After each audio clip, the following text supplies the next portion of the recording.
It gives me the heebie-jeebies.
Hello and good evening. Star Trek Strange New Worlds Season 3, Episode 5, Through the Lens of Time, is over.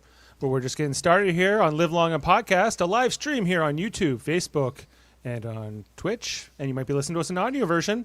This week, I'm less host and more of your guide through different planes of existence. I'm Dave Mader. And we got a great panel here, once again, to break it down, talk all about this episode. Metaphysics, memory, and extra-dimensional parasites. He's already diagrammed the paradox. It's the world mind, Chris Murphy.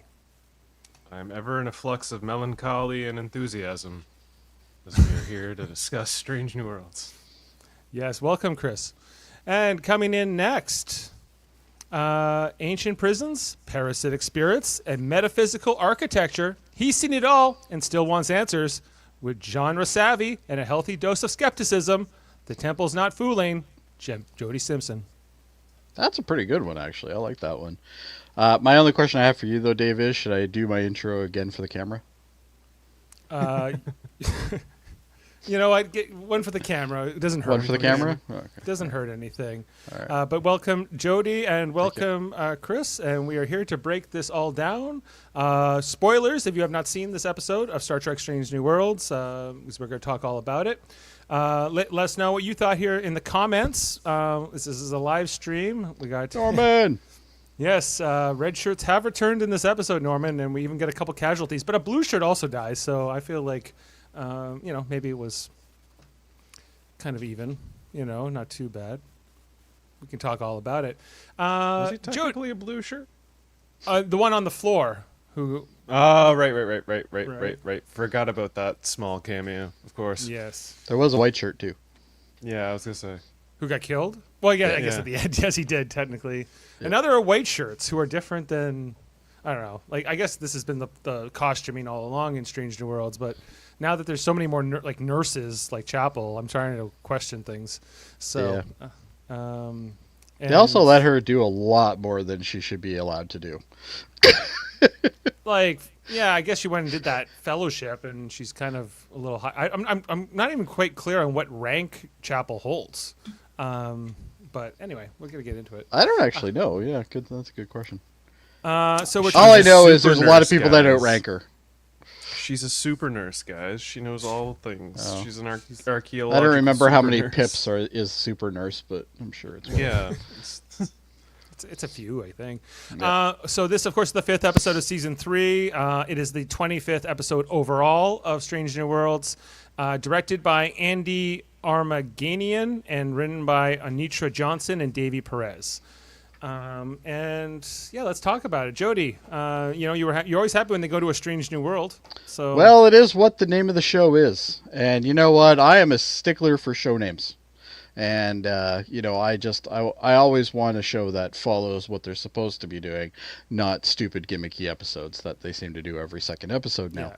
Jody, not a fan of the puppets and the musical. But I think this, as an episode, this was a great episode. It had a lot of action in it, some thinking in it, which was nice as well with the whole temporal plane thing. And then you have, just all around. The only thing I don't like is Chapel's boyfriend. I don't like him. I think he's an idiot. Corby. And I'm not a big fan of what's her name's brother either. The guy who's walking around doing the Ortega's documentary. brother, I believe. Ortega's brother, yeah. I can't Beto remember his is name. that his name? Beto. Beto? Yeah, maybe. But either way, not a fan of either one of those two characters. Everybody else was fine for the most part. Chapel still a little. I don't know. She's gone down my my ratings. She's going down lately. the Jody stock watch. Yeah. Okay. Yeah. Is it because she broke up with Spock, or is it just? No, not at all. I'm all for the Spock and what's her name? Lon going together. I have no problem with that. Yeah. It breaks complete canon, but I have no problem with that. Well, I guess it doesn't really break canon. Not yet. It doesn't really break canon. Yeah. Not per se. Well, I think that Spock in his romantic relationships, like as far as original series Spock was, always felt a bit more like he did have love interest in that show, but they always felt like this, Not it always as felt many like it as was current, brand but... new, but clearly it's not. Spock's a player who's been around. Oh no, he gets the chicks, man. He lands them hard. Yeah, it seems to be. But overall, I think great episode though. I enjoy the episode. That's what I think Star Trek should be every time they play it. That World type Mind, of thing. how was this for you? This was the best episode of the season so far, in my opinion. I'd agree with that. The adventures, we had away teams, we had the Star Trek. Everybody was Star Trekking. They were Star Trekking their hardest. Trekking through the stars. They were trekking. Ancient no-go places that turned out to be no-go places, and that's what I love. It was a modified cave episode, honestly. Yep. I was down for it. I was interested to see where it was going, and I was a little disappointed in some character developments by the end of it. I was like, okay, well, I was liking that guy, but Oh, well, Yes. what's his name? Gamble. Sure. The guy who did the one we lose in this episode. Yeah, it feels like we barely just got to know him, and he was all excited to be on the ship, and now That he's dude has gone. such bad luck, man. The guy gets he shows up on the ship that he's always wanted to be part of. Not only does the guy get thrown by Spock, well, yeah, it was Spock, right? Spock threw him? Sort of. It was possessed. Well, Spock. possessed He Spock, but backhanded him into the during the Just Wall. backhanded him right into the wall, right? Yeah. So he's out for the count. And then in the next episode, he loses his damn eyes, and then eventually he gets killed. Spoilers. And, that's just crazy. Well, the Poor thing guy. is, I think he definitely from my understanding, he died in the first instance. I'm not so Yeah, convinced. I'm not convinced on that one either, but I'm not 100% convinced because if the see entity the was entity. simply choosing to pretend to be him, I don't think the entity would have asked the same questions and would have acted in certain circumstances the way he did. I feel like because where he's holding the guy hostage there, right? Yeah. And that seems to be the real him who stands down and gives back the phaser. yeah, that's what I got from it too. Because why would the evil entity give up the hostage in that situation, right? Yeah. Why be allowed to take into the brig? We find out that the force fields don't matter to this entity anyway. Nope, apparently not. Phasers Which do. I would have liked to see something different with that though. I would have liked to see them because he still has this guy's body, right? Like that guy is still susceptible to whatever damage happens from that thing. It would have been nice to see maybe, some curled up flesh or something like that. Something gross. Through the series of events, I believe what happened was when the thing exploded in his face, he pretty much died there because it was a grenade to the face, in my opinion. They took his eyeballs, and he's like, "Oh, we're gonna bioengineer some eyes." And that scene, I was like, "Wait, sorry, what? We can just do this? We can just bioengineer eyes?" When in TNG, it was a huge thing for Geordi to even consider having eyes. It's like, okay, sure, we'll just gloss over this.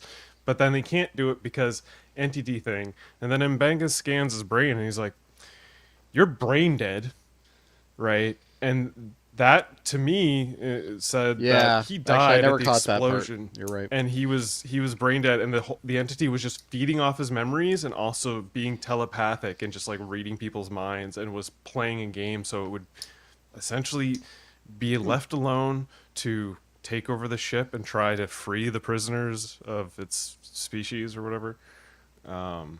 But okay, I agree that those things do line up, and it would make sense that he died there. But when you had to go off there, I was saying to Jody that scene where he has the security guard, at gunpoint, right? And Mbenga convinces him to stand down and hand off the phaser. Why would the entity choose to do that? I believe he was doing it so he could get closer to Mbenga and potentially hurt him, or he was just again trying to ploy it so that he could be left alone and then get a. I don't know. It was admittedly that's probably because like a bit of a loophole in the Mbenga wasn't story sure, and I kind of was more looking at it through his eyes, where I was like, oh, I think that there might be still some of him in there, and it's right in the dialogue where James Kirk, the other one, George, right? George Kirk is the one who says he's not in there anymore, Doctor. Like it's completely this evil entity, and I think as an audience, we're meant to even have this debate we're having right now and going, well, what is going on there? Was he fully gone? Did Pelia kill him or not? So it's Now, let us know what you think in the comments here, everyone. Oh, I believe it was. absolutely, yeah, I really believe Pelia just ended up killing his host body, and like he was essentially dead. This thing was feeding off of his entity, was essentially trying to get access to, because if he's holding it hostage and he's at gunpoint and all this stuff, right? If he dies there, he's not going to be able to, free the rest that are prisoned.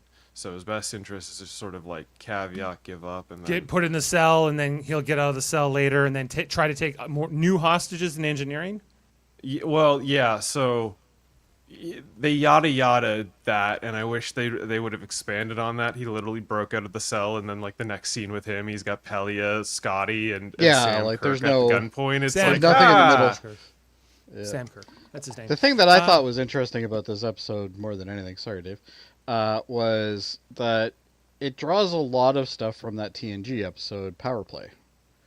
Remember when they go to the planet, they go down on the planet, they end up getting the 3 ghosts of the essences of the guys, and then they come back up on the ship, and then they're trying to take over the ship because they want to free everybody. Right. It's Right. O'Brien, Troy, and Data, as I recall, right? I think you're right, yeah. Yeah, Because that's they a didn't great take, episode. Yeah, they didn't take Riker because Riker had a broken arm or something like that. Correct. And they yeah, only wanted and I wasn't. good bodies, The other thing, I was speculating about these aliens that take over Gamble in this episode.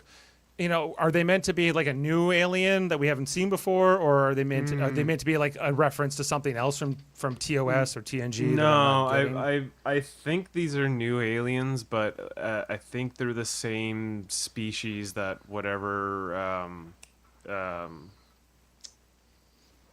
Mrs. McMurray's character is. I forget the captain's name.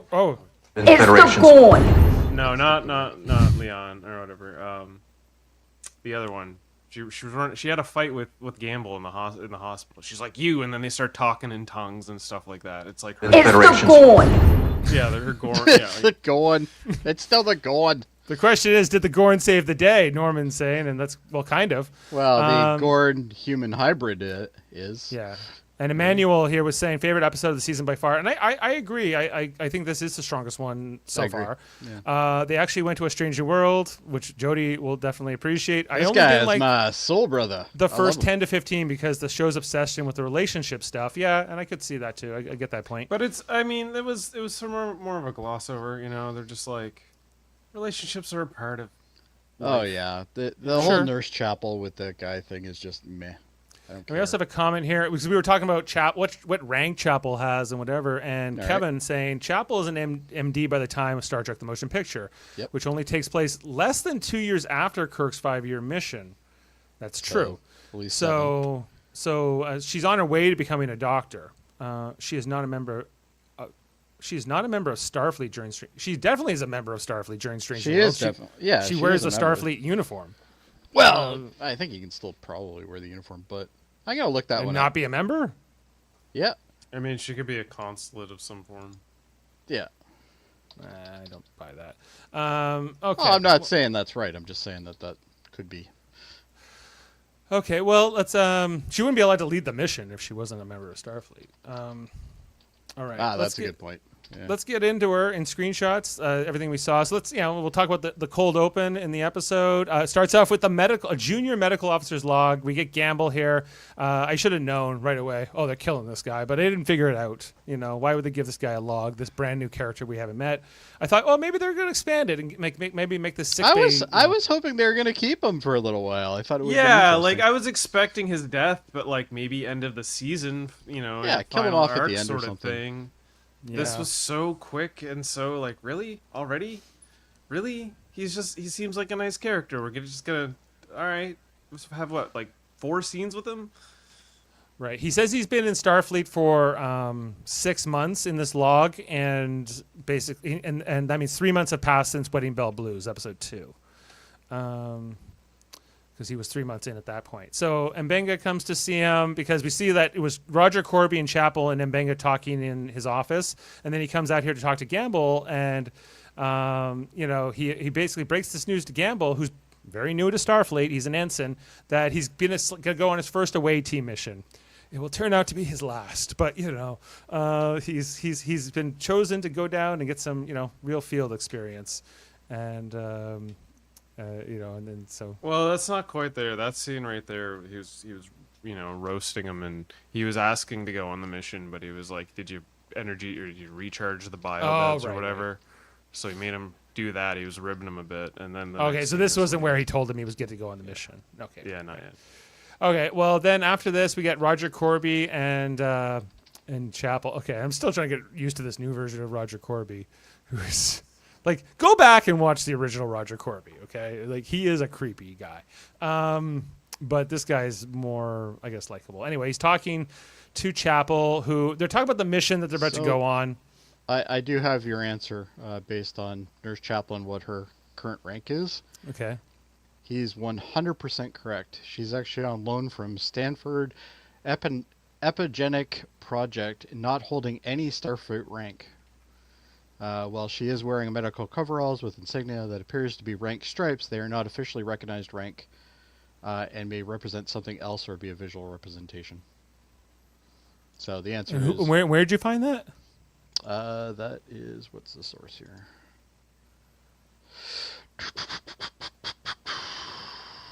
I just lost it. Where is it? Well, it's an interesting take. Okay. Well, she's on loan from something else. Fine. Anyway, so Corby's skeptical of Starfleet and of the captain, and I think Chapel is making fun of him here in this scene where she's like, maybe we should put him in a polygraph, but eventually, he gives up on this little narrative. Okay, I did find something else. She doesn't become an actual ranked officer until the animated series, where she holds the rank of lieutenant. Okay, so she's more of a civilian, basically? She's a civilian right now, yeah. Okay. But she has, the ability to be part of Starfleet. But that brings up a very good question, though. Why is she leading a mission? Well, it doesn't make sense from both those standpoints. Yeah. Well, she's leading the mission because she's the expert on this. Because plot, that's why. Yeah, and also, she's a Starfleet representative, so let her sort of lead the team until... Who's not in Starfleet. But then again, I think ultimately Spock comes in. He's technically the lead, so... He's the ranking officer. He's the lead when they go in, yeah. Yeah. That's true. Anyway, so her and Corby talking here. Then as he goes into the turbolift, Chapel runs into La'an, who's coming out of that turbolift, and they have a walk and talk. And basically this is all about the awkward, Chapel is now dating Corby, and La'an and Spock are now... They're not using labels, but they're kind of in a relationship, a dance partnership, if you will. And so, do you think they did it? Who? La'an and Spock. Oh, I don't know about yet. No. Okay. I mean, potentially. I mean, they kind of seems pretty classy. I'm not totally sure she's a first date kind of chick. How many dates do you think they've been on by this point? That's true. Listen, I've dated a lot of girls that don't seem like the first date kind of chick, and then that's all of true. a sudden, yeah. Sometimes alcohol is part of that too. Anyway, and Spock knows how to tango. That's true. As our friend Kevin in the Spock's a chat was player. mentioning, this was maybe not his favorite part of the. Oh no, it was Emmanuel who mentioned the relationship stuff. That wasn't necessarily for him, and that. There's certainly nothing here from Chapel towards La'an. She's happy that Spock is moving on and getting a relationship with her. At least so she says, and she seems to be Supposedly. sincere. She seems sincere. Anyway, but there's some concern there. Then in sick bay, Gamble is helping to treat Captain Batel, who is Patel, right? Yes, I knew it was Batel. something. Who apparently has gone through her procedure with the Gorn DNA and I guess is recovered now. So she's fully a Gorn human hybrid of some She sort. also goes by Mrs. McMurray. Mrs. Well, McMurray. It's Patel. It's B, not P. I said B. He said B. Anyway, so but I guess in retrospect, this scene is also to establish that Patel and Gamble know each other, at least a little bit, and then this is where the conversation is interrupted by Dr. Mbenga, who asks her how she's doing.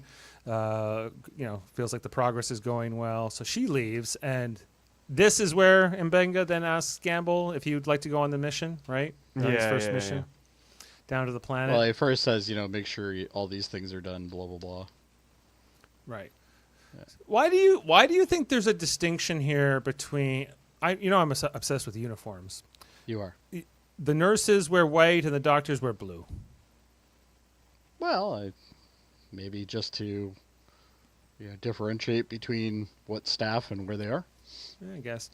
Anyway, Gamble's happy to be. He gives a hug here to Mbenga for his first mission. We see that they have a good mentorship. Student relationship. There's a fondness here from Mbenga. So he sends. I like Mbenga, but I really wish I could understand him more. You don't love the accent? Well, it's not even the accent that bothers me. It's just he brings it down so much. He Like speaks as in a he's lower talking, register. the volume actually decreases as he's talking. Yeah, it's like a loud whisper. Yeah, so at the beginning of the sentence you can hear it, but by the time you get near the end of the sentence, you have no idea what he's saying. So you really got to have your ears trained. Yeah, I'm sure you really got to go. Yeah, the sound people. I love on the show actor though. I think he's great. He's very likable and everything. Yeah, but I know what you mean. I really like him. He's a quiet spoken guy. Very most quiet of the time. spoken. I wish they'd just boost him a little. Anyway, so after he leaves there, then we have a scene here where the turbolift opens with Spock, and there's Chapel, and so it's Chapel and Spock in the turbolift together, a little awkward, and she's like, "Oh, it's." And I'm with Jaemeel on this one. Like, I absolutely hate these scenes with these two. Anytime these two are in a scene together and they're by themselves, it's always so bloody boring. Right. But, well, I guess as a proxy for the audience, then they have Gamble, who kind of interrupts this awkward conversation here between them. Yeah, but then he does the typical, did I interrupt something? Yeah, but I laughed the way he said it. I enjoyed the little punchline at the end of that. Did you? Okay. Yeah, I me enjoyed too. It wasn't bad. It was like, did I interrupt something? Oh, I did. Just I think they could have shortened this conversation here with Chapel and Spock a little bit, but it was fine for me, and I think it was kind of funny when. Gamble I love his energy though, like Gamble's energy. He's just it's too bad we lose him. I'm so excited I get to go on this. This is gonna be so great, Yeah. So anyway, then we get the Those briefing. two are like fed up. Yeah. We get this briefing sequence where Chapel gives us a lot of the exposition around what this mission is about. They're going to this planet that is not a member of the Federation. They've often turned down Federation membership, but they have kind of decent diplomatic relations on some level. So this is kind of a joint venture. The Enterprise is going to be allowed to go there, and Starfleet's allowed to go there, but it's like very tightly protected and scrutinized. I just noticed in the background there. Do you think that's a Voyager plate in the background? A particular a Voyager, Tom what do you Paris? mean? No, I don't think it's a commemorative. You don't think that's a plate over there? It's a plate of some commemorative kind, but Tom I don't think Paris it's a Tom Paris plate. It's not a Tom Paris plate. 'Cause He's that not would've even been born hilarious. I know, but it'd still be funny. yeah, he just had like boiler leave it behind. Yeah. His father's not even born yet. Anyway, so so they explain this is why Corby's here, and then Spock's starting to give his explanation of the scientific thing. They decided to come down. And then we find out that there's this camera here, right? And why is there a camera? Because Spock, I guess, trying to avoid Chapel and his ex is not. He's looking to not go on the mission originally. I was surprised Kurtzman didn't say, "Hey, shoot it like The Office." This whole episode, shoot it like The Office. Oh, man. Right. There's a little bit of that. It's kind of got the mockumentary style a bit in some. It does in some have a ways. bit, but it has enough that it's okay. Like they don't overdo it. Right. Well, so I guess Ortega's brother, Beto, is he he's a journalist of some kind? Did I forget this? Yeah, he's basically a journalist. He's been given permission to be on the ship And document the missions. Yeah. I'm just Jambo? disappointed that he doesn't have, like one of these ones, and then he can just You mean like that everybody else had in like all the like TNG, all the Star all the Trek movies and stuff? Yeah. Yeah, like all the movies with the most ridiculous little headpiece. Yeah, a little Right. headpiece No. that does everything. Instead, he's got basically a drone with a little hand control, like a power glove, if you will. Looks like a dog toy. Yeah. Anyway, they're not supposed to be messing with them here as much, but and then Pelia, like Carol Kane, so funny. Which is like she loves being on camera and getting. Would you like a close up here? And she's, I always enjoy her. She's been gone for quite a few of these first few episodes. So, Well, nice to she's have been her. on the Starbase according to the dialogue. She hasn't been on the ship. Yeah. Right. But she's back. Anyway, so but stay out of the way, Beto.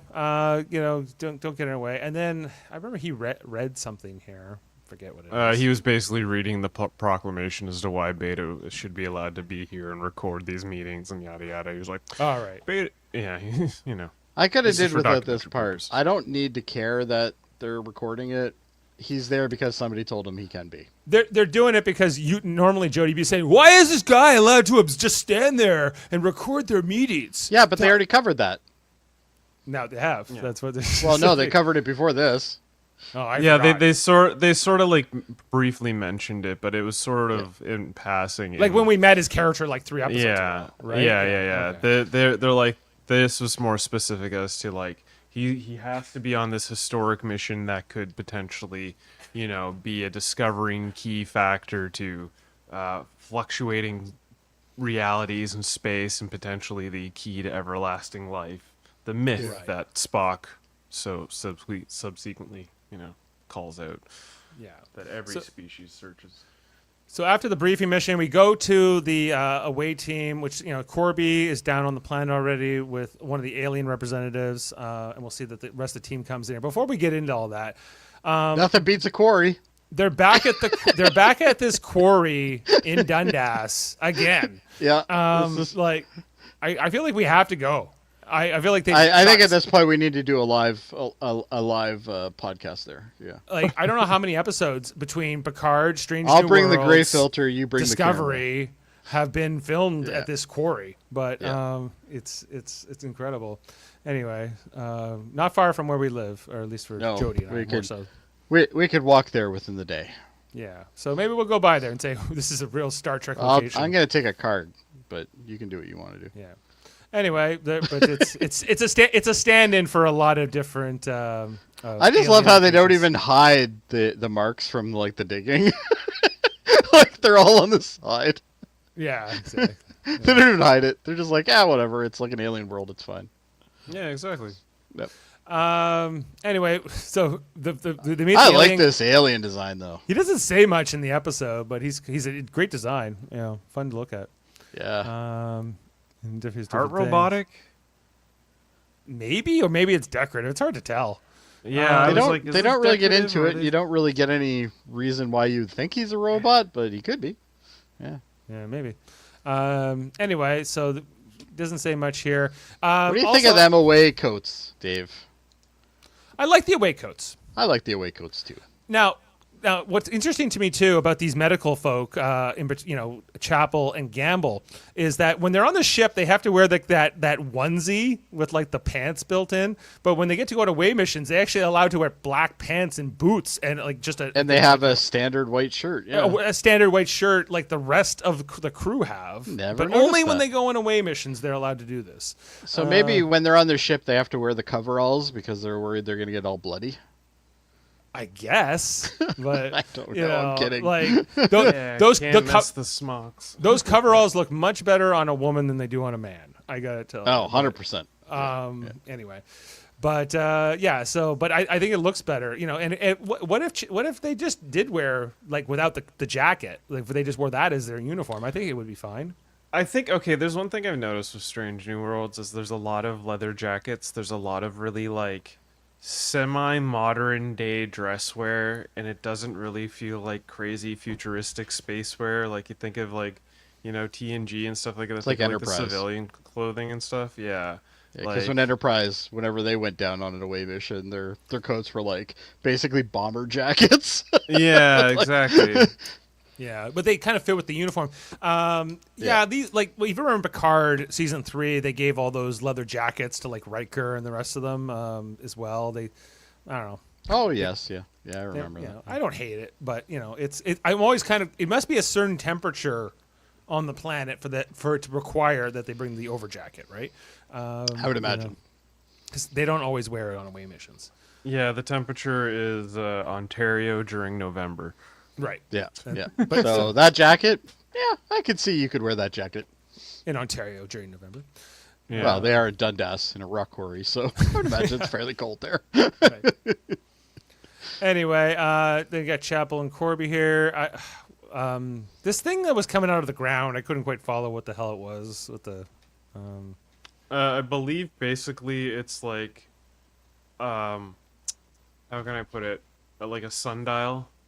Okay. Sundial to the front door, but if there's maybe a refracting gem on it, and if you shine the light in a certain way, it's gonna reveal the hidden doorway. Right? I think I saw this in an Indiana Jones movie. Yeah, exactly. Right, Yeah. but instead of sunlight, they use deflector beams and. Sure. Okay. Well, I understand this is all meant to get us into the cave, so Absolutely. it's fine. So then there's this whole. I love the look of these little beam things that they're putting out, though. Yeah, Like see Uhura's Uhura doing. there, Like, they look so retro, nasty. I love them. and I guess this is another romance we're going with here with Beto, Ortegas, and Uhura. Is that? Yeah, I is don't this care about this either. Are we shipping this too? I think maybe near the end of the end of the season, maybe. I don't totally hate it, but again, I feel like this is just set up for Beto to die and leave Ortega in a state of like absolute trauma where she ends up going crazy and dying. But Maybe we'll see. Maybe not end of season, maybe end of show. We only have 2 seasons left and roughly 16 episodes. Well, 15 episodes. We get to dance through puppets in one. I guess with characters that we know aren't there by the time of original series, they could do like Uhura has got that armor, but Laan and Ortegas and Una and a lot of these other ones, you can do whatever the hell, you can go pretty dark with them if you want, give them tragic ends, whatever. Yeah. So, we see his little drone, and then he's showing us how it works, and everything else is kind of also part of this exchange with Uhura and Ortega's brother.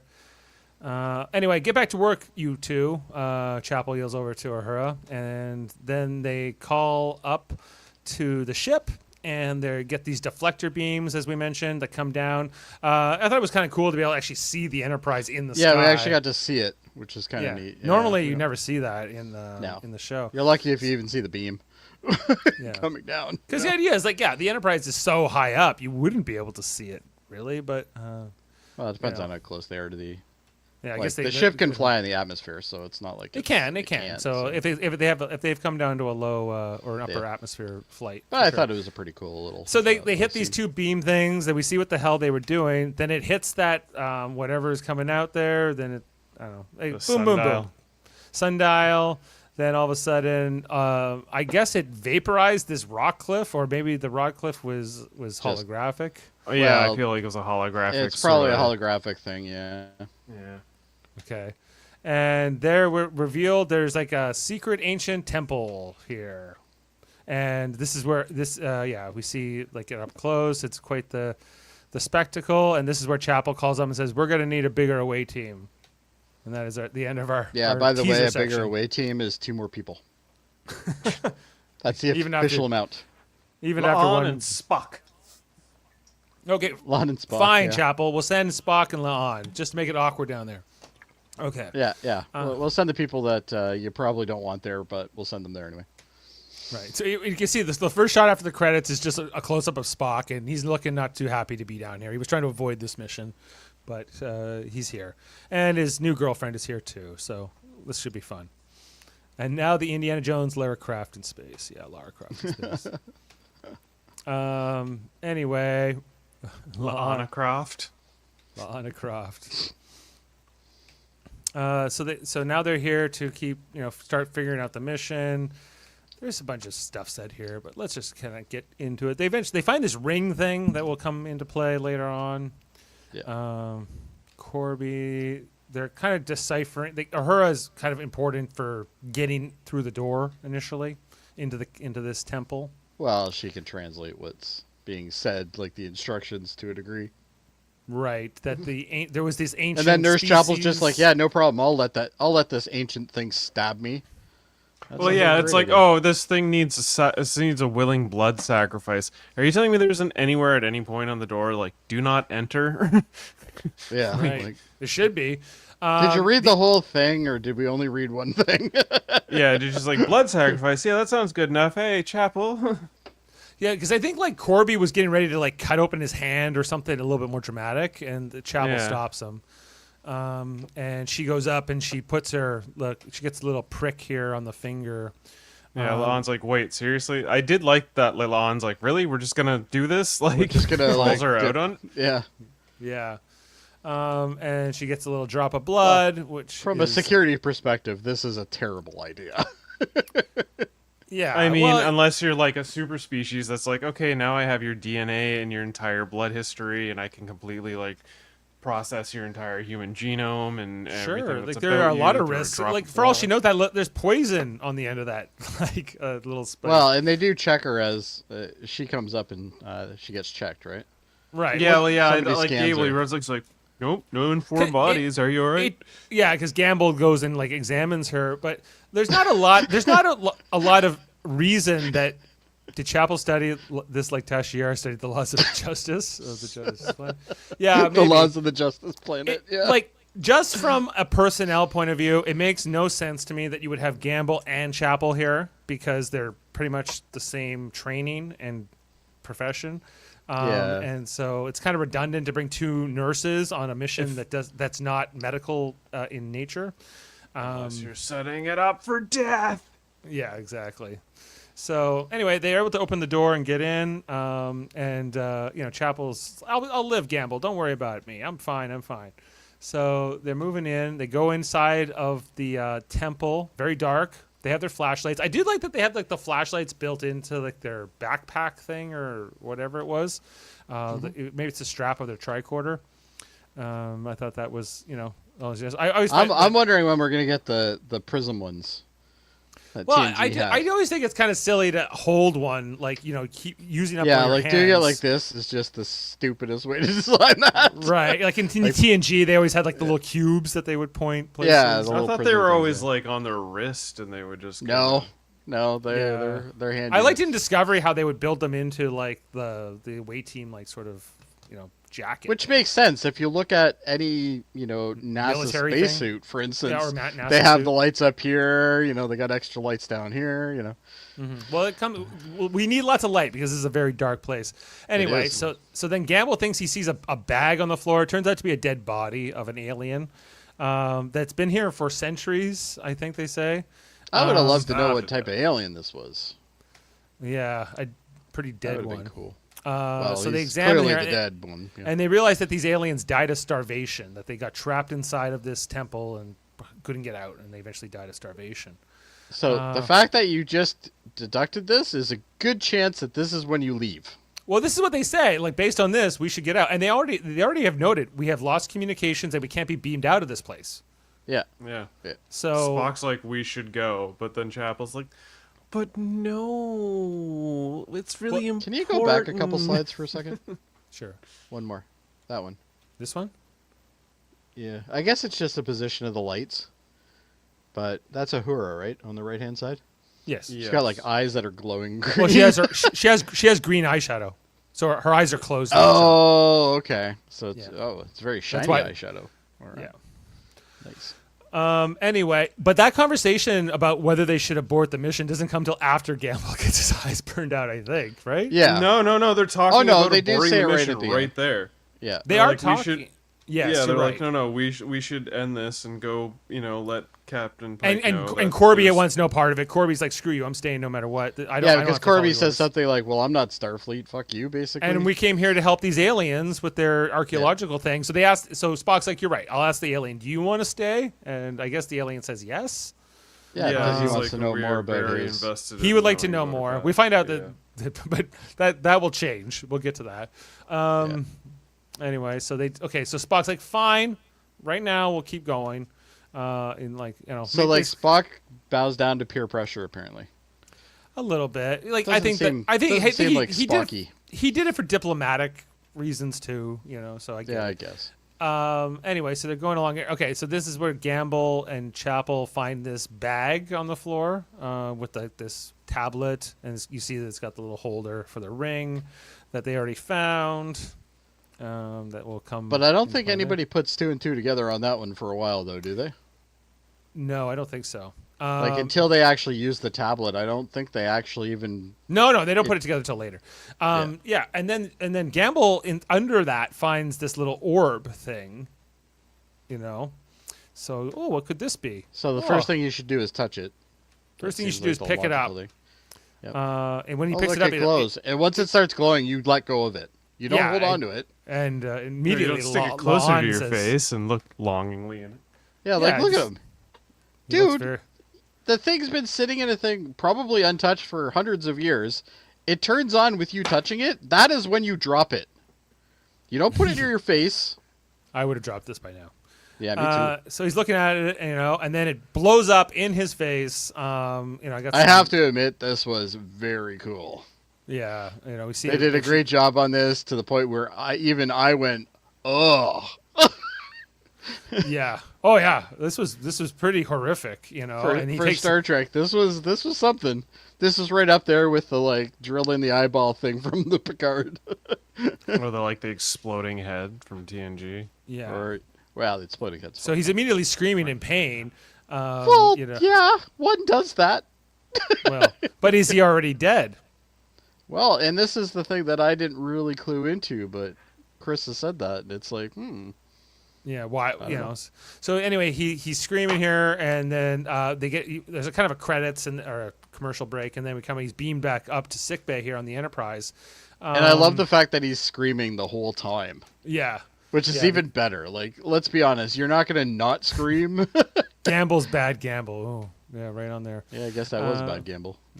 Anyway, so he's given the sedative here for the pain, which seems to help. Again, is he been taken over by the entity or not? I guess they have this visor thing that it grows you new eyeballs, Chris. So I guess that's a whole... I bet you Jody would have loved one of those. Maybe Jody couldn't What? afford it. Maybe on his his was salary. more like an ocular degenerativeness, and he had to actually. Maybe it wouldn't have worked for him because it just would have regenerated new blind eyes for him every time. because- Yeah, maybe it was something Oh, genetic. maybe. Yeah, Oh, there you that go. would That's make not sense. a bad idea. But Right, so still. Anyway, so he's. I want you to pay attention to the blood stains on his shirt too. That'll Okay. become important later. Sure. Anyway, so then we see that they were able to get him out of the cave and beamed up. This is where they all I think I know they already talked about we should keep going, but after the guy got his eyes burned out, I think that was a good just time. got his eyes burned out. Now's a good time to pull abort the back. mission. Yeah, you pull back and you rethink about things. Or What other maybe booby get an traps are environment in this suit on. place? yeah. Exactly. But Chapel and Lon, who were outside, they choose to come back in together here and continue the mission. Say, don't worry about Gamble. We're growing him new eyeballs upstairs. He'll be fine. So, moving on. Let's continue the mission. Which seems a little weird, but all right. Yeah. So there's this whole part where they're trying to translate the texts, I think, that they found and trying to figure out what to do next. Beto's like, hey, I flew my drone around. Check this out. Yeah, he flew his drone into the next room and he found this other, I don't even know what you would call it. They tell us it's a life plug. form. Yeah. But once the alien guy sees it here, he kind of starts saying it's evil. The word he uses is their word for evil, which, what do they call it? A something? I can't remember what he said, but yeah, it basically meant pure evil. Verde or something like that. Yeah, Verde or something like that. Actually, I did write it down, I think. And at this point, again, even the Scooby-Doo and the Mystery Machine bunch would be out of this bloody thing by this point. Yeah. Like, Well, the alien guy, once he realizes what's up here, I guess, a little bit, he tries to run away. And he tries to run out the door. He gets scanned here by the door thing, and he's immediately like vaporized mid-run. And he's gone. And then the door slams on them, right in front of them. And then this becomes Cube. You guys ever watch Cube? yeah. Yes. Yeah, this is. I was super into this episode at this point because like, oh, this is like Cube. Yeah. Yeah. That's a good comparison. That had Star Trek's own Nicole DeBoer as well as Redax. Anyway, so they're trapped inside of a place that they can't get out. They're dying. They know that their eyeballs could get burned out any minute. So it's a rough go. I'm not sure that's the only problem they have right now. It's not the only. It's among many here. They're like in an interdimensional echo chamber. It seems like it's a ton of rooms, but it's really just like two mirrors put in front of each other with an object in the center. Right. Back on the ship, we see Mbenga's trying to treat Gamble. Then he wakes up and goes, "Where am I? What's happening?" And now the blood on his shirt's changed. Well, they took off his black jacket. Nope, all the stuff on his white shirt's different now too. Okay, well that's not good continuity. It is what it is. But Jody was paying attention for it. It's Anyway, It's close, but it's not. So right. It's really hard to recreate the same blood splatters you probably shot 3 to 4 hours ago, or 2 days ago, or whatever, or 2 days ago, or whatever. Well, I'd imagine they would have just painted it on, probably, but yeah, they probably just flicked some fake blood out. Well, that's the thing. They flicked the fake blood, and these are the patterns they got. It's like, did we not watch Dexter? Exactly. Did they talk about blood patterns? Now, but Chris, based on what you think, this part where this is Mbenga talking to the entity in your mind, right? And when Pike comes in, this is all the entity. You still think? Yeah, I believe this is all entity at this point. I don't like. Kind of makes sense. At the time, I'm like, oh yeah, this kid might recover, but I was so focused on the fact that he was missing eyeballs and his eyeballs would be regenerating. I'm like, what's gonna happen here? But it's through Mbenga's like prognosis. He's like, something's not allowing him to regrow his eyes, and I'm trying to figure it out.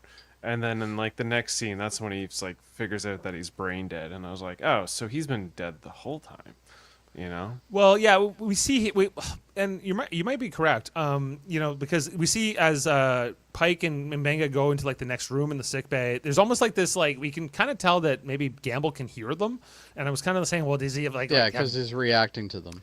Does he have like Daredevil level hearing now? I don't think you need Daredevil hearing to hear somebody that's just outside the room. Yeah, like the door's even open. All right. It's a pretty echoey location. Yeah, very fine. Anyway, so and this is where Mbenga's like, oh, I'm fond of the kid, and and it's I am. This is a personal matter in some ways, trying to treat him, but he doesn't know how to what the treatment is yet. Well, why he's resisting the regeneration. Entity who has ingrained who Gamble was, and also knows Mbenga's past and the Redshirt Guard's past. Yeah. Yeah, well, I believe that's telepathy of some form. Right. I mean, he says he has his memories, but I guess I still feel like there might have been a part of the real Gamble left there by the end. Based on what the episode is presenting.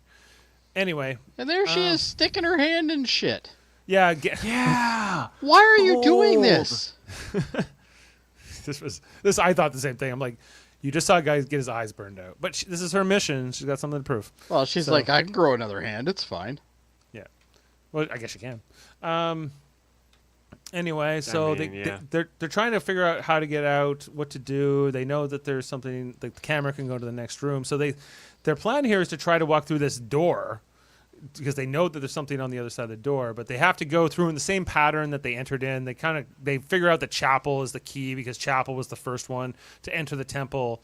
And that's why they were able to get Gamble out, because Chapel was the one to get him out. And that's why the alien was killed, because he didn't get Chapel as an escort, I guess. Anyway, Yeah, the that's all rules of this prison are a little. specific, but They're a you know, little hard to Multipass, do not explain. go. yeah. Yeah, the best thing to do would have been to just leave. But Yeah. you know. So because they have to be in the same patterns, they have to be with, I guess, whoever they were with. So we have Chapel goes through with La'an, right, into the next Yeah, they were the first two. thing. So they go through, then Uhura and Beto, and eventually Spock and Corby go through together. Right, but at first, Chapel and Lon don't realize that the rest of their group aren't with them. So why don't we just try calling them? It works. They were able to call them. So they're able to establish communication, contact between all. I loved how Three in the sets of background, pairs. though, it was really subtle, but everything was changing in the background as well. Yeah. I really liked how they did it, but it wasn't so flashy that that was the only thing you noticed in the scene. Mm-hmm. But it was cool that it kind of did it so slow you didn't really notice it unless you really paid attention. This made me think of the last. I love that season of angle, Yeah, this made me think of the last season of Discovery, where they came across the ancient ones and they were running through the hallway of interdimensional doorways, and I was like, are these the same species? I was like, probably not, but Yeah. Well, we see here that yes, the version of the room, I guess, that Corby and Spock are in have the dead bodies, whereas this one doesn't, right? This one says the spire, and the one that Uhura and Beto are in doesn't have the spire, but doesn't have the bodies. I think that's the differences. Anyway, so they're trying to figure out what to do there, and the whole thing with this spire thing is we're told it's alive, but it's there and it's not there, and I don't know. There's a lot to unpack with that. somebody. It reminds me of that Casper, the episode friendly where ghost. who was it? Jody and what's her name? Rolaren? Aaron, yeah, when they get phased. I think it was called Yeah. phased. Well, also Times Arrow with the Davidians. It could be. Yeah, with the Davidians, that would be another one, Yeah. yeah. As Norman was mentioning. This could Yeah. be the Davidians. The Davidians, I doubt it. They Not weren't totally their style, but you know. not they don't possess people usually. Davidians. Do they look like Gornish venom-like creatures? Have we ever seen the Davidians? Only their little snake cane thing is, but not them. Well, we've specifically. never seen them in their true form. Yeah, we did. We've We only- saw them in their white. They were all sitting there eating. In the cave. Oh, that's right. Yes, you are right. Right. Right. There's a long list of non-corporeal malevolent entities out there, everyone. So really is. There really is. We'll have to run through the list. There's almost it's almost every second episode. Yeah. So back on the ship, we have Gamble here, where Mbenga thinks he's unconscious, and he's trying to treat him here, and looks at his burned out Oh, eyes. that's so nasty. I love it. I know. Then puts it down, and then Gamble starts to speak to him. He goes, "Oh, you're awake," and then they have this chat. That he explains to him But you know what? Looking at these screenshots, you know what? World Mind may be right here, because it almost looks like Mbega he's very surprised based on what he just experienced a second ago, the fact that this guy's even talking. or awake. Yeah. So, Yeah, didn't he just inoculate him to put him out? He gave him a sedative earlier. He yeah. gave him a sedative. But he and was he's freaking awake. out, right? But with the But still, sedative, it's a sedative. I think the sedative would have probably kept him out for a while, and he was probably anticipating him to be out until his eyes regenerated. well, and then it he's depends. awake. Would the sedative work on this entity? Well, that's the thing. That's probably what shocked Well, that's why he's still talking. Force fields don't Yeah. work on it, but Yeah. phasers Exactly. do. I don't know. The rules of this entity are very weird and specific. Very but- specific. Yeah. Anyway, as one evil entity will be. But after like that conversation here with Mbenga, this is the first time we see like Gamble who like sits up and like starts looking around like Terminator style, and this is the first real indication we get that there's something not right here. Yeah, the fact that it looks like he's looking around, but he has no eyes. Right. That's Exactly. a little scary. Yeah. Anyway, he's treating him, and this is where Mbenga's like, "Well, we got to run more tests because according to these, you're brain dead, but you're talking to me, so you can't be brain dead." You know? Yeah. Right? Assuming that the scans are correct and can be trusted. I loved how this visor had a wireless charger, though.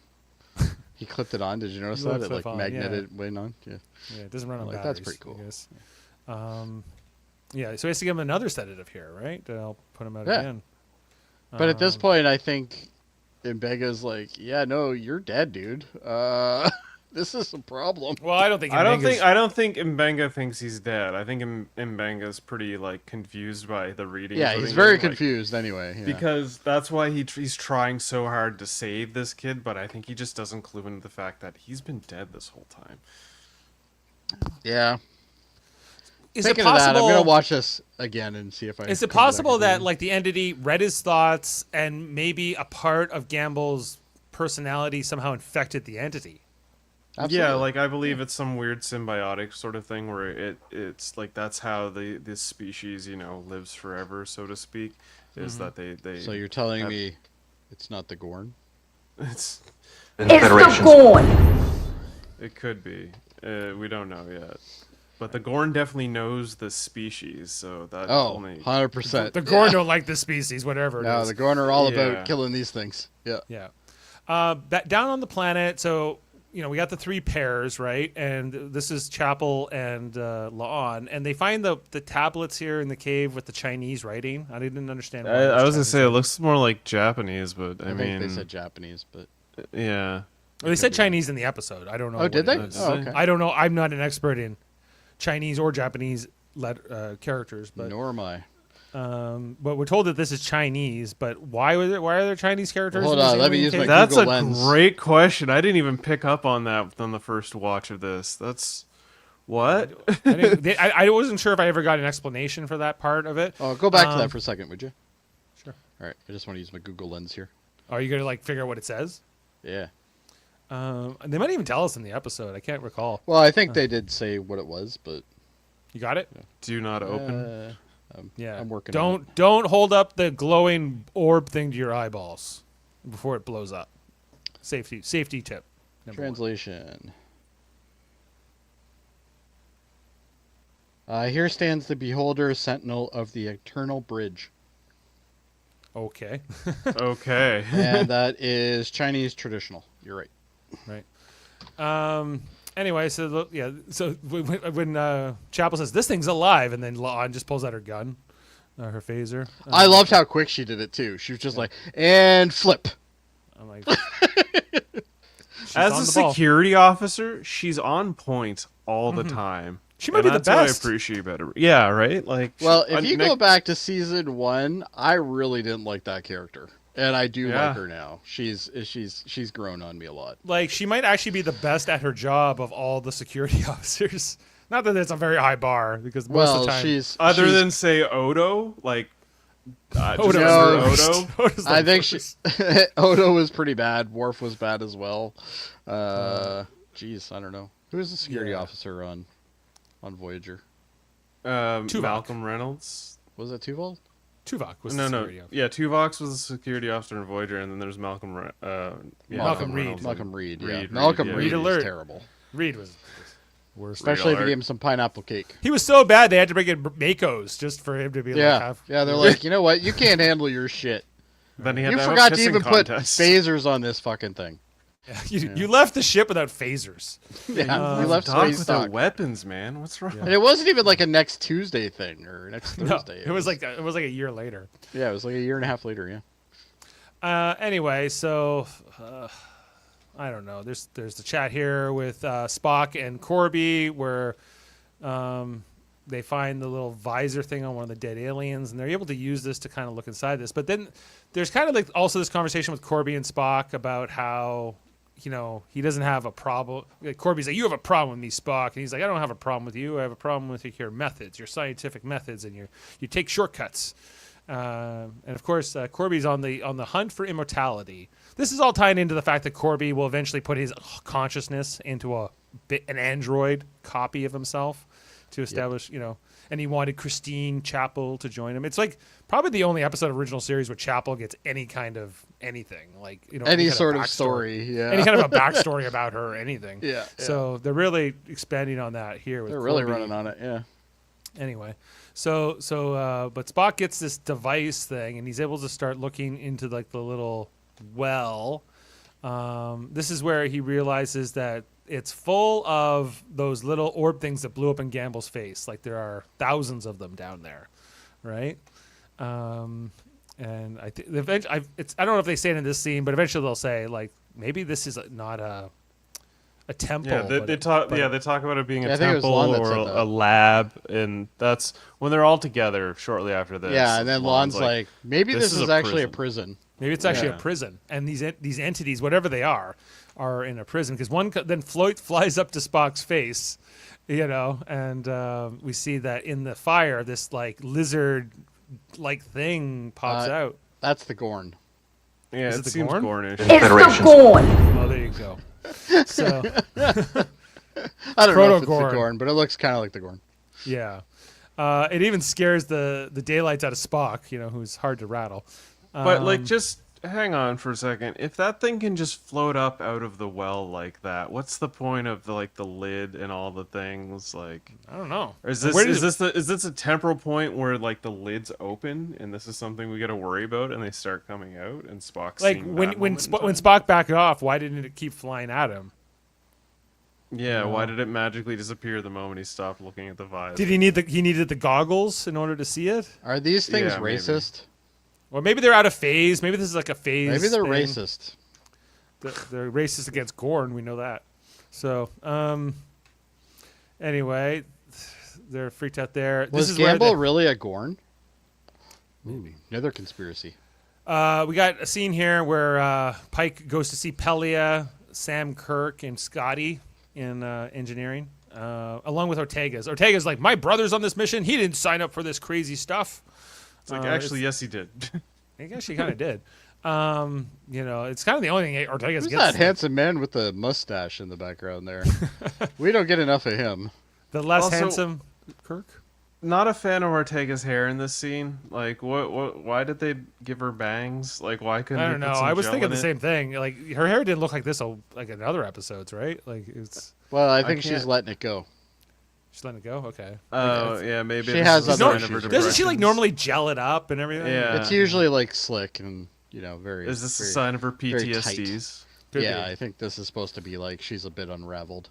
Because she got that 2-week suspension, but they haven't really dealt with any of that yet. Well, no, because they're too busy doing a holodeck episode. Right, exactly. Anyway, so this is where Pelia's like, I don't know, but this whatever was in this device gives me the heebie-jeebies. It's something older very than old. anything I've ever seen. Mm-hmm. And she's super old, right? She's like the mystical old lady now in this show. She's like every time they're like, something's really old, maybe she'll know. Yeah, but give her a line. She has a very bad feeling about this. Basically, is what she gives us there. Who doesn't?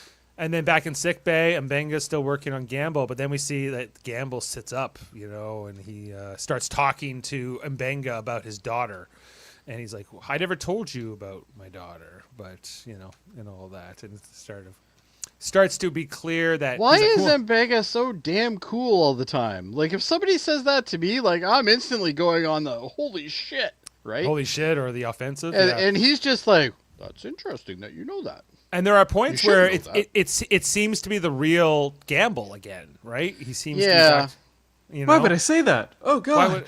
Why would I say that? Why is he using my voice? Like, I don't feel like this is something this is a lot of a big ruse for the entity to go through, I think, It is. Yeah. But just Yeah, then, but even as he's doing that, Batel comes in and she's like, "You," and then he snaps right back into it. I definitely agree that the entity's inside of his body and taking over his absolutely. mind. Yeah. I guess it's just like, is he truly gone? Is he dead, or is he just, if it's a parasitic type thing, or? Yeah. But then, Batel shows up for she's got a headache, probably because this entity's here. And, then like they kind of clock each other. It's date night with Chris. It's date night between Batel and Gamble here. And like they immediately hate each other. All right. And Pike Pike date night, yeah. And Batel, like, just, I guess instinct takes over, and she throws Mbenga across sickbay through Everybody a window. in this damn show gets thrown in medbay. You got thrown Like, through you a think window. at this point they would put like some fucking like styrofoam on the side of the things here, because everybody's getting thrown around in this place. Yeah, well, it's some padded walls might be a good idea.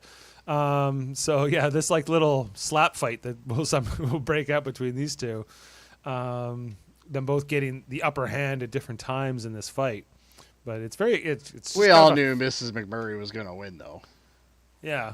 It was quite like it was so out of nowhere too. It just it just happened. It just I was like, happens. I was very like, what the fuck is going on? Yeah, This is yeah, awesome. right. Yeah. This guy with his eyes burned out is fighting. He's got no McMurray. fucking eyes, and he's fighting Yeah. half gore and half human. Yeah. Just then, Pike shows up with a couple red shirts to save the day, and I think she throws Gamble like kind of away. He runs out the door, and the red shirts chase after him. And then Pike's trying to like talk down Batel. Yeah, and then Bega wakes up and just like zaps her. Because Patel's like, she's still like in sort of like this, I don't know, predatory mode in some ways. And Benga continues the assassination of the Klingon in sickbay. Yeah, but he gets Batel with the sedative and knocks her out. So that's that. Then he chases down the hallway to find Gamble holding one of the red shirts hostage, the phaser up to his head. And we see that he's killed a blue shirt, who I guess was just in the hallway there. So we'll say, Well, okay. to be fair, we don't know if he's dead. Oh, I got the impression he was dead, but maybe he's just wounded. Well, He people looks do get thrown around a lot on the Enterprise. True. I think he's dead. Probably. Anyway, so they said, well, you don't want to hurt this guy. And so like as I've been talking about this whole podcast, like if this is purely the entity, like it doesn't make sense to me that he would It give doesn't up make sense that he would do it. They yeah. would give up the phaser, that Mbenga would be able to convince him to stand down. Yes, maybe it's a part of a greater ruse, and he's thinking he's playing 4D chess. I guess it's possible, but I don't know. It's a hell of a performance from a malevolent entity. But I do like the other way, where he's been dead the whole time. I kind of like that. It could be as like well. I think we're meant to wonder here, and so maybe Yeah, that I makes think it's supposed to be a debatable thing. Yeah, I guess. Yeah. Anyway, but eventually he stands down. He gives the phaser over, and then they say, "Mbenga, do you want him in the brig or sick bay?" It will turn out to be the brig. Which spacious and nice brig, by the way. Mm-hmm. Not as spacious as Enterprise's brig, though. No. Like, TNG's. TNG's brig was big. TNG had a big brig. It was also it was in a bigger room too. Yeah. Anyway, so Beto and her. I'm trying to remember what this scene was about. Doesn't matter. It doesn't matter. Like, oh yeah, he was freaking She eventually out. figures out the tablet, though. I think. He was kind of freaking out and panicking, and she was like, "Hey, let's just take a deep breath." And then they kind of, they're able to then think more clearly and start working out. And then they realize through the camera that, oh, they're all actually together. You see, They Spock just can't and see each other. Yeah. They can't see each other. They're in different, planes of existence, different Different phases. Yeah. time variances, and so they get on the comms, and basically this is all explained. We also see that Spock has this cut on his wrist, and he doesn't know how he got it. He's like, I don't remember cutting my wrist, but I'm bleeding now. This will come into the cause and effect, and the effect before cause, in the temporal shenanigans, right? But we see all 6 of them. They're actually all together, and they don't know it. Isn't that special? They're not in different rooms. They're in the same room, the same cube, if you will. So I guess I'm kind of yada in here, but they're starting to work it out. It's more visual than anything going on for the most part. Then we see here they back on the ship. Gamble's put into the brig. And they put the force field up, and he's like, "Well, we'll have to continue your treatment here." And Gamble just facing away from him. Oh, it's very comfy. Thank you. I love that shot though, right here, where they show. This him, one. Yeah, the opposite way as Vegas taking off, and he's saying something, but I can't remember what he was saying. But Well, then you just see like he says goodbye to Mbenga, but then there's just kind of this evil smirk here, right, from the entity. And I don't know. Maybe this is another language we're supposed to know. Not sure. I don't think so. Okay, so actually go back to that language. So I think this shows up at the end of the episode. It seems like similar characters to what's kind of written around it. But yeah. Yeah, because we see on the monitor screen at the end, right? Right. We see Anyway, the transition back and forth. they I'm yada yada here, but they kind of figure out they need to work. One of them has the tablet, one of them has the key, and they're able to kind of transfer to put each it together, other. and then it opens up this thing and turns it on, and And then the whole time I'm like, do you guys really want to do this? This is like you're leaving the key in the door, and things are that's gonna what open. I'm saying. This is a whole bunch of stupid ideas. Like, what are you guys doing? I thought we liked this episode. No, I do. It's just like the whole time I'm watching, I'm like, are we sure we want to be doing this? Are we sure we want to be doing this? They have no other ideas, so it's yeah. I guess really they don't really have any other choices. And just like that, now they're all together. Like the big hug here between Corby and Christine, and they're. I'm glad the bodies are there too. I think this is where Spock realizes he doesn't have the cut anymore. Yeah.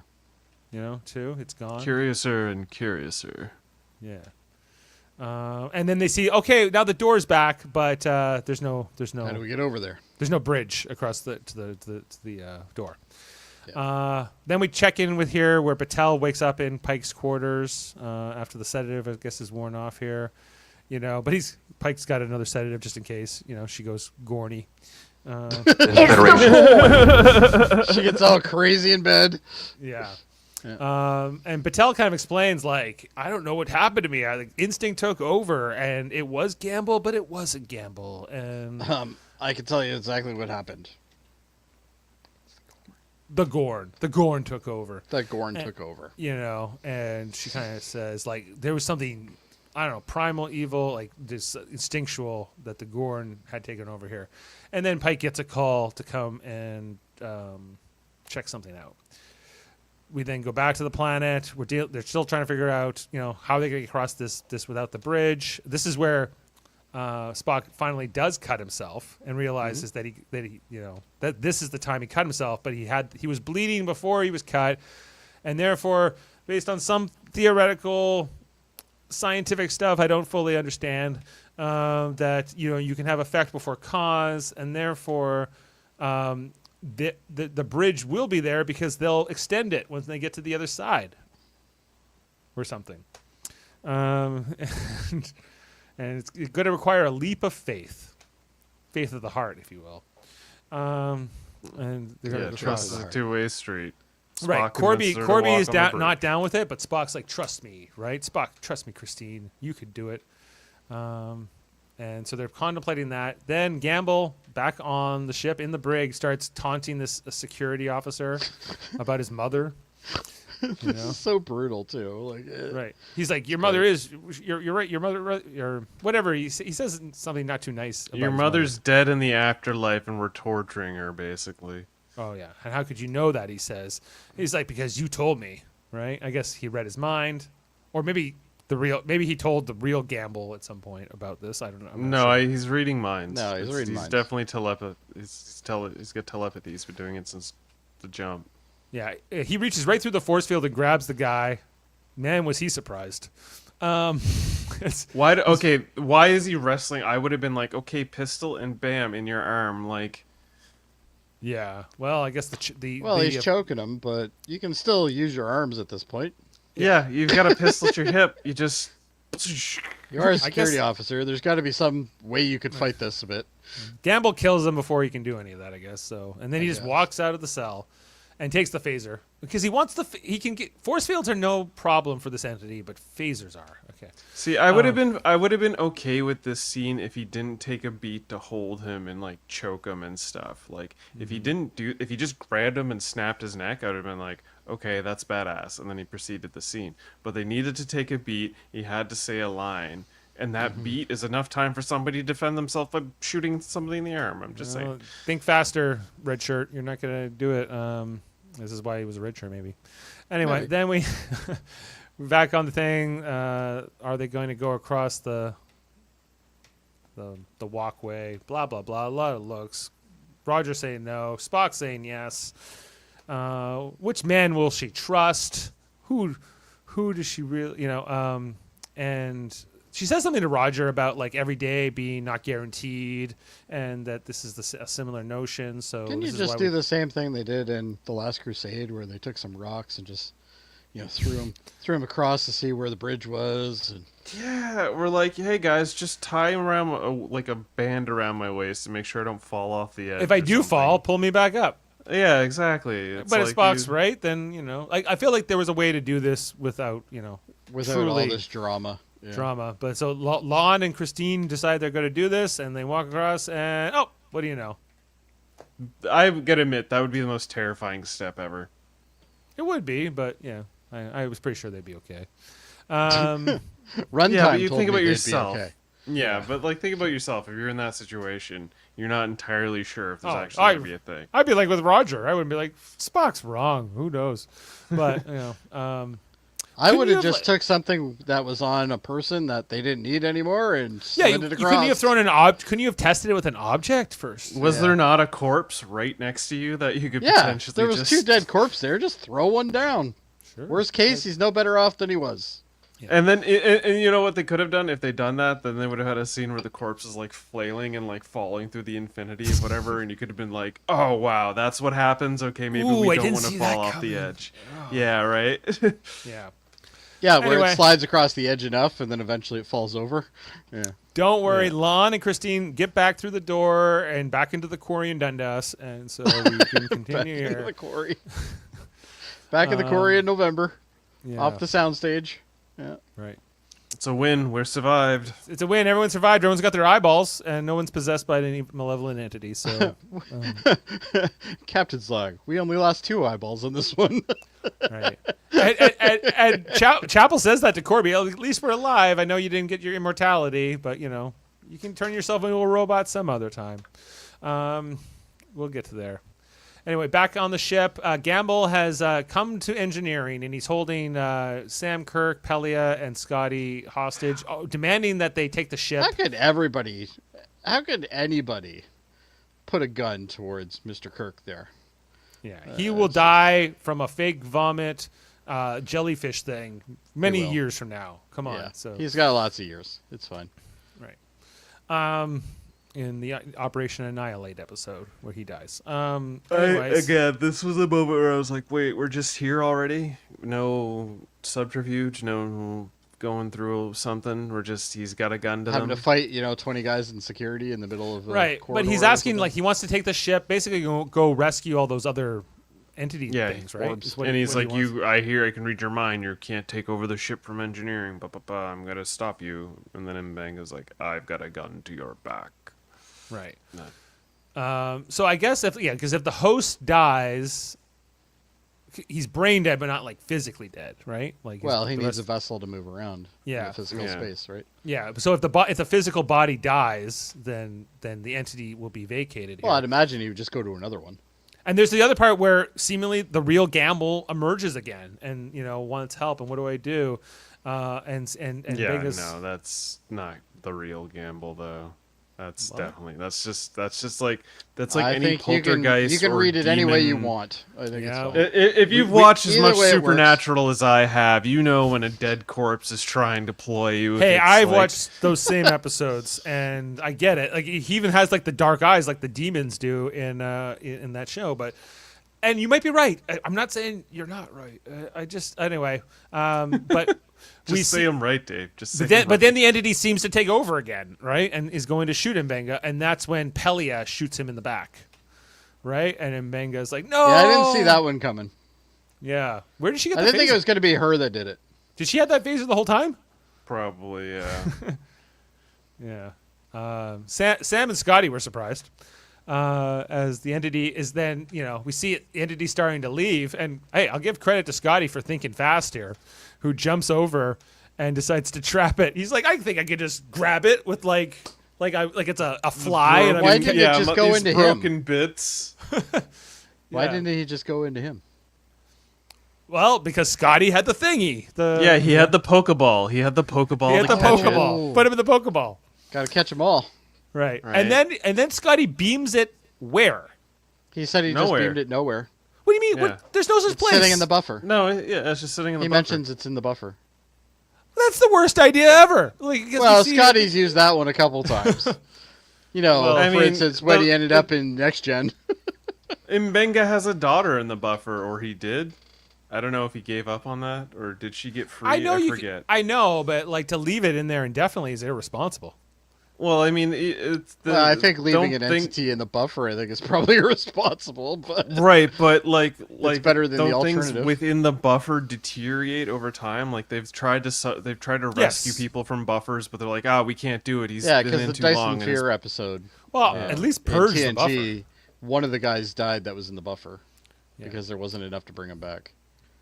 Well, yeah, because I guess they could have also chosen to leave it inside of the little casing thing, as well. Would have been But then that risks it breaking out again. So he's like, be But without there's of our also dimension. 1,000 more of them down in that quarry in Dundas. Right, but if the one that's outside the quarry breaks out and then frees the billions potentially of other ones, then you got a real, messy. So season you think finale. Scotty did the right move here? I think Scotty did a quick thinking move. I don't know if it was the right one because again, it being in the buffer, like it makes sense. Leave it in the buffer. Maybe and it this could will come potentially back, Go who away. But It's this definitely feels coming like back. this feels like it's about to. It's gonna come It's back. going to come back at least one more time. See, Yeah. here's what's gonna happen, right? It's gonna come back. It's gonna break free. It's gonna go into some other new character, whatever. That character's gonna go down back to the planet that we're in and break the cork, and then they're gonna start coming out. But you That's also what- get that's the what impression Spock that saw. the Enterprise already has this entity in it. So it's gonna be like in Supernatural when like they open the Hell Gate and all the demons come out. Yeah, exactly, right. But it's just gonna take this one demon to break free from the buffer when they're not looking. incorporate a Dundas body isn't and my then make its favorite way place back. in the world, but I don't think there's that many demons there. But, I don't know, man. Have You been to Cactus Fest? true. All right. Well, anyway, so they have this whole conversation here at the end in the boardroom. Chapel's back in her onesie, and they're talking about, well, no, the gamble was always gone. It was the entity the whole time, and Mbenga's like we've been saying the whole episode. I'm not so sure if at least a part of him was not still there. And then they talk about these things being evil, right? That these, entities evil. And Pike says, evil's relative. And Pelly says, oh, no, it's not. There is evil in this world. Let me tell you. in this universe, yeah. And she gives us this whole thing. There's evil out there, and these things are evil. It's Yeah, not like that Tar malevolent. guy. That Tar guy Right. was evil. Ancient malevolence and hunger and et cetera, right? And then she looks over at Beto and says, would you like me to do that for a close-up for the camera? Bay's like, I wasn't even filming. Should I have been filming that? Yes, definitely. So I guess there's a little bit of a lighthearted moment here at the end. But as we see back in sick bay to close out the episode, is then Benga's studying the medical reports of, well, I guess it's of the entity Vesda. itself, the Vesda Yeah, entity. That's delightful. Yeah, because Vesda was the planet, wasn't it? Yeah. The Vesda entity, and as he's walking away, this is the problem with Scotty keeping it in the buffer. We see that the computer system then turns into a weird language, probably this alien language of whatever these things are, and then it flips back to normal, Yeah. right? So it's going to take over the Enterprise computer or something, and They can do Warp 5 in this vessel, but they can't put a good antivirus on. they can go up to Warp 7, I think. Is it Warp 7 in this one? class ship? Because remember, like Pike's or Archer's Enterprise could only go 5. Ah, They that's could right. barely power a holodeck. Yeah, they can barely power all of it. Anyway, sorry guys, that took a while, but there was a lot to talk about, especially as we were speculating about everything Well, with Gamble. Theory, I think, took up the longest part of it. So I don't know if there's much trivia to speak of. I'm looking into that now. Well, I don't know if you guys know this, but they were in the quarry in Dundas. Oh, no kidding. They were in a quarry in Dundas. I know where this- I know where the quarry is in Dundas. When the episode aired on Paramount Plus, which is today, the title was incorrectly labeled as "Through the Lens of Time," using lens LENSC instead of LENS, which is a common misspelling error of the word. Yes. Hold on, let me look at this. What's our thumbnail say? Lens of Time. The lens. So we have it right. We have it right. It's wrong on Paramount Plus. They don't know how to spell.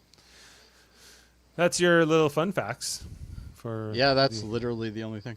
And one day Roger Corby will become immortal. Isn't kind of an no, actually no, because he'll turn himself into an android, then gets killed. Yes. So he won't. There's your trivia. All right. Well, do we want to get into our ratings? Norman's giving this an 8.3. Let's give me a second here, and I'll bring up our score sheet. We can get into this.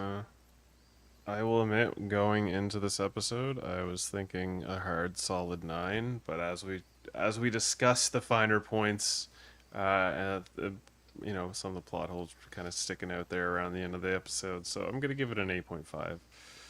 An 8.5. Okay. So let me put that in. That's your highest. No, it's not your highest rating. You gave Hegemony Part 2 a 9. So Yeah. okay, Jody. What do you want to give this? I'm gonna give this a 9. Even though yes, the plot holes there were a couple, but you know what? This was a nice, fun, good Star Trek episode. Mm-hmm. Something that I want from this series, which I only get once in a while. So. Yeah, I'm with you. I enjoyed the episode. Like I said, it's the best one so far. So I guess I'm at a 9. Just based on that. So I wanted to give this one a 10, but the death of Gamble, I was like, I'm taking a point off because they wasted a potentially fun new character very quickly. Like, this is only episode a little premature, I think. 5. It would have been nice to see a couple more episodes of them, but we also have to remember they only get 10 a season, so they waste at least 2 of them. So yeah, but I mean, that's still 5 episodes where we could have these character moments so that when his death actually happens, there's more punch to it. It's like, I feel like Hammer dying had way more punch to it than Gamble dying, Sure. yeah, but he was also in every episode of that season.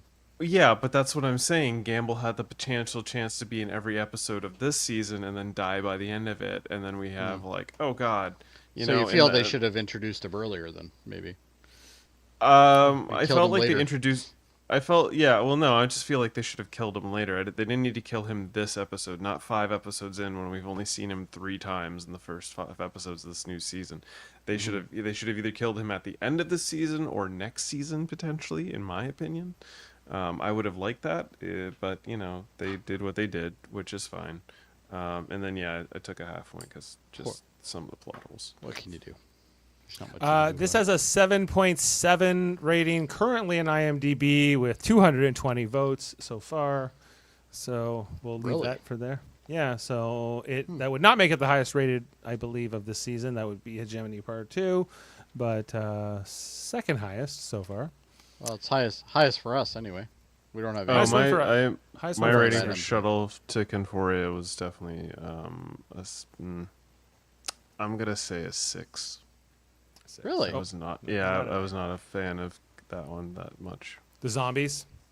Yeah, it was just like, really. Yeah. Well, there was. Yes, but it was a strange new world. It was a strange new world, but it was kind there of wasn't much. Completely common. a gimmick, if you will. Scenario. Yeah, it felt gimmicky. But at least it felt like a Star Trek episode. Yeah, I liked it. But I liked this more. I like this one more too. Okay, well, that's our rating for Through the Lens of Time. Just looking ahead to the next episode, it is called. It's got to be a Spock episode. The Salat Who Ate Its Tail. So That a sounds Salat like a being Spock episode. a Vulcan Yeah. cat, sort of. very Ouroboros. Yeah. Oh, I hope we're not getting Spock's bride back again, are we? Maybe we'll get his brother. Maybe we'll get his parents. Who knows? Could be any combination of those things. Maybe it'll be none of that. His maybe, brother would be interesting. I'd like to see how they cast that. Well, eventually, don't they have to bring him back to being engaged to Pring eventually or something? Yeah. Yeah, I think so. And she's his like, you know. Oh, I hope they're not basically. bringing her back this early. If I mean, gotta I'm deal with surprised that they chick haven't for brought her 2.5 back seasons. already. Me too, but now he's in a thing with Lon, so, you know, like how many women can Spock handle? Spock is basically the Kirk of this series. Yeah, he's getting He's more getting women it than like Kirk. nuts. Yeah. Yeah, Kirk's busy with Carol Marcus and trying to be a dad right now, so it won't work out so well for him. No. But we'll get into that maybe. Then he ends up marrying the other lady that he ends up living in the woods with. Yeah, when he was Kirok.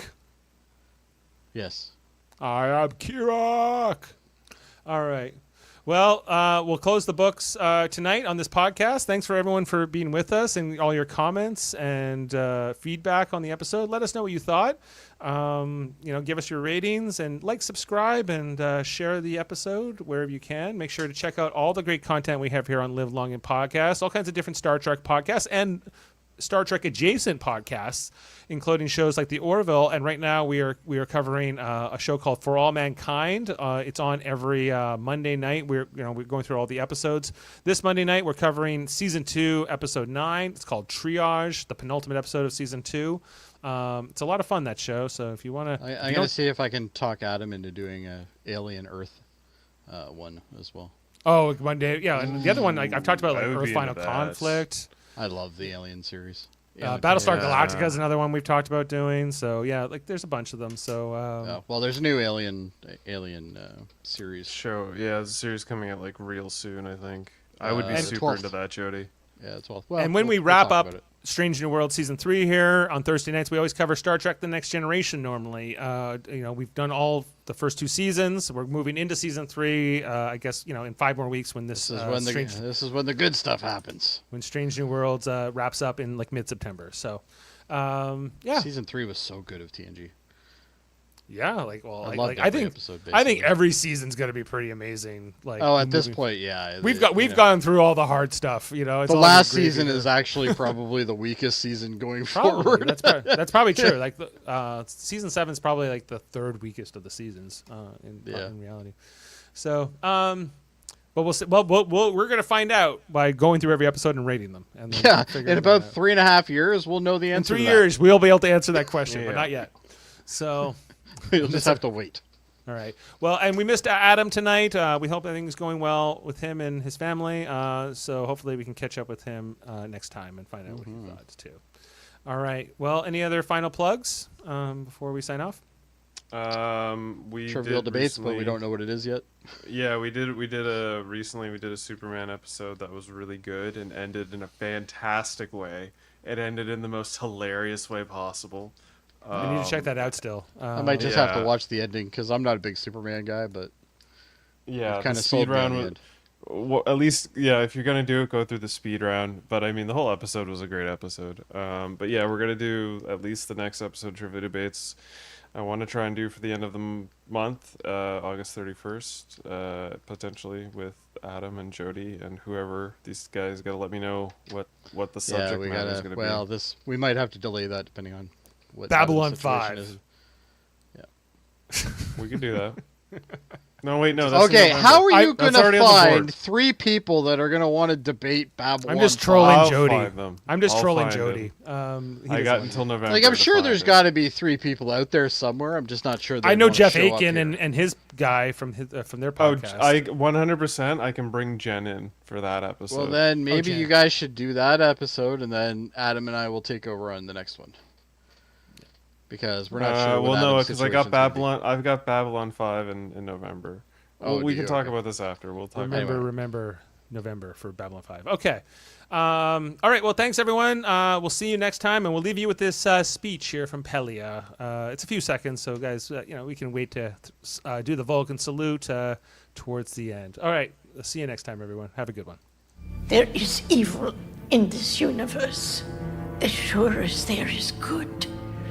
As sure as there is matter, as sure as there is light.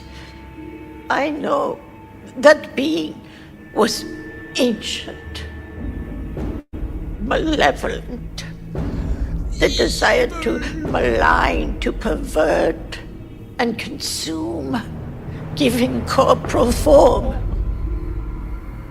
If any of those things ever escape that well down there, Just call the Gorn. God help us all. You want one for the camera?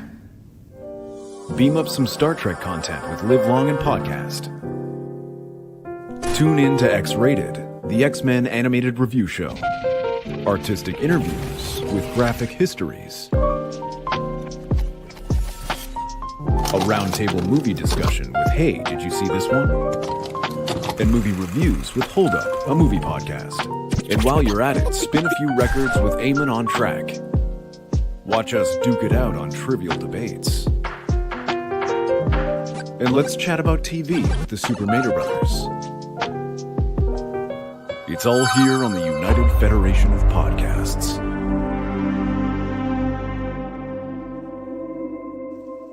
It's the Gorn.